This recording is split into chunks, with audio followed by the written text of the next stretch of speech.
जो दूसरा है वो संन्यास संस्कार। वानप्रस्थ से आप कहाँ जा रहे, संन्यास की ओर जा रहे।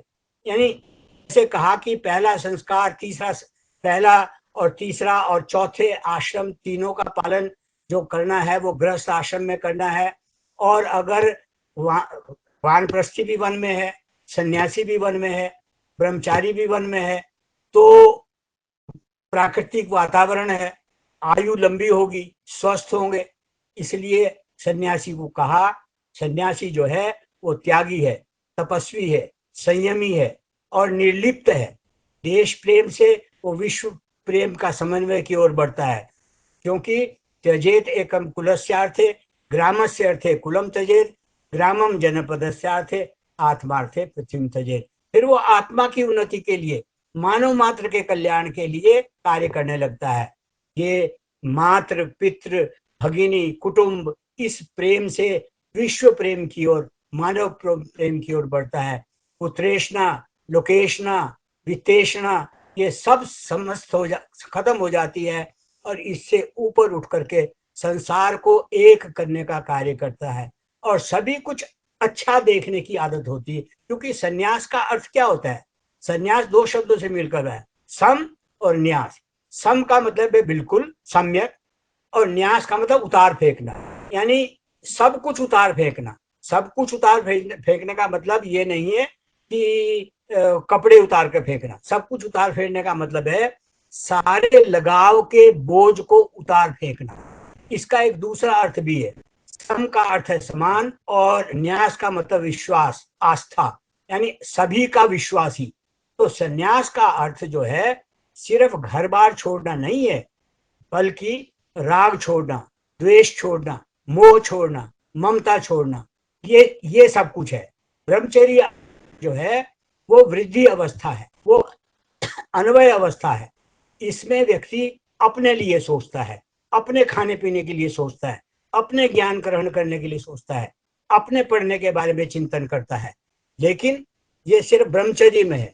गृहस्थ जीवन में जैसे ही प्रवेश करता है वो त्याग का पाठ उसको पढ़ना प्रारंभ कर लेता है। पर त्याग किसके लिए, दूसरों के लिए नहीं।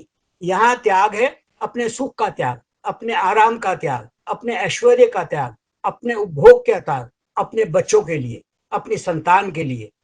अपनी संतान के लिए त्याग करना हम सीखते हैं। माता जो है, कहते हैं बंदा बहादुर युद्ध करके आया और अपनी माँ से उसने कहा कि माँ आज मैं तेरे ऋण से उऋण हो आया, क्योंकि मैं युद्ध जीत करके आया हूँ।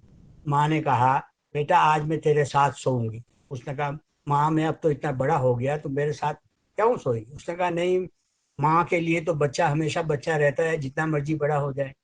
वो सो गए। वो तो बंदा बहादुर युद्ध में लड़के आया था, थका हुआ था, लेटते ही उसको नींद आ गई, सो गया। माँ उठी और एक गड़वी, एक लोटा पानी का भर के लाई और बिस्तर पर उलेट दिया और उसकी नींद खुल गई। और वो गुस्से हो गया, कहने लगा कि बा तूने बिस्तर गीला कर दिया, मुझे सोने नहीं दिया। तो माँ का उत्तर था बेटा जब तू दाईं ओर पेशाब करता था तू ये बाईं ओर कर लेती थी, कुछ दाईं ओर हो जाती थी, और जब तू बाईं ओर भी कर लेता था तो तुझे अपनी छाती पे सुला लेती थी। खुद हमेशा गीले में सोई, तुझे सूखे में सुलाया। आज तू जरा सी बात पे कहता है मैं मातृ ऋण से उऋण हो गया। मातृ पितृ ऋण से उऋण होना इतना आसान नहीं है। इसलिए पिता माता ये त्याग करते हैं, अपनी संतान के लिए त्याग करते हैं। इसलिए जो हम गृहस्थ को कहते हैं, जो गृहस्थ है ये परिपाक अवस्था है, ये प्रतिव्यय अवस्था है। गृहस्थ में सेवा का पाठ पढ़कर जब वानप्रस्थ की ओर जाते हैं तो समाज का भाव तीव्र हो जाता है और संन्यास तक पहुंचते पहुंचते ये त्याग, ये सेवा भावना अपने चरम शिखर पहुंच जाती है। जो वैदिक सन्यासी है, ये मत समझना कि जैसे आजकल के सन्यासी खाली घूमते हैं और भीख मांग कर खा के गुजारा करके पड़े सोते रहते हैं, नशा करते हैं। वे वैदिक सन्यासी, आर्य संस्कृति का सन्यासी, हिंदू संस्कृति का सन्यासी सब कुछ कर सकता है, किंतु खाली या निकम्मा कभी नहीं बैठ सकता।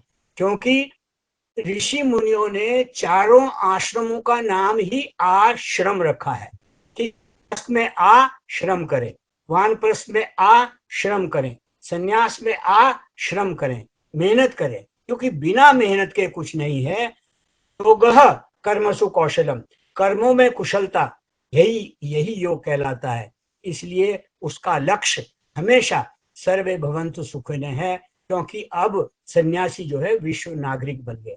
ऋषियों ने आश्रम व्यवस्था को ऐसा बनाया कि एक आश्रम के बाद दूसरे आश्रम में प्रवेश करता हुआ व्यक्ति स्वार्थ की एक एक परत को, एक एक तह को उतारता जाता है, यहाँ तक कि अंतिम आश्रम में पहुंचते पहुंचते उस पर स्वार्थ की एक भी तह, एक भी परत बाकी नहीं बचती।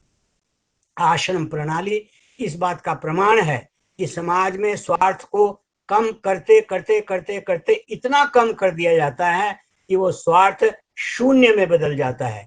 इसीलिए कहा कि जब सन्यासी 3 ऋणों से सन्यासी को मुक्त कर दिया, वो जो देव ऋण, पितृ ऋण और गुरु ऋण जो है, इन तीनों ऋणों से उसको मुक्त करके और सन्यासी को कहा अब तेरे को यज्ञोपवीत की आवश्यकता नहीं, तब जब सन्यास ग्रहण करते हैं तो यज्ञोपवीत उतारकर अग्नि में डाल देते हैं, क्योंकि उन्होंने कहा सन्यसेत सन्यसेत सर्व कर्माणि वेदम एकन सन्यसेत, कि सब कुछ कर्म तुमने छोड़ दिए लेकिन एक काम नहीं छोड़ना, वेद के प्रचार और प्रसार का।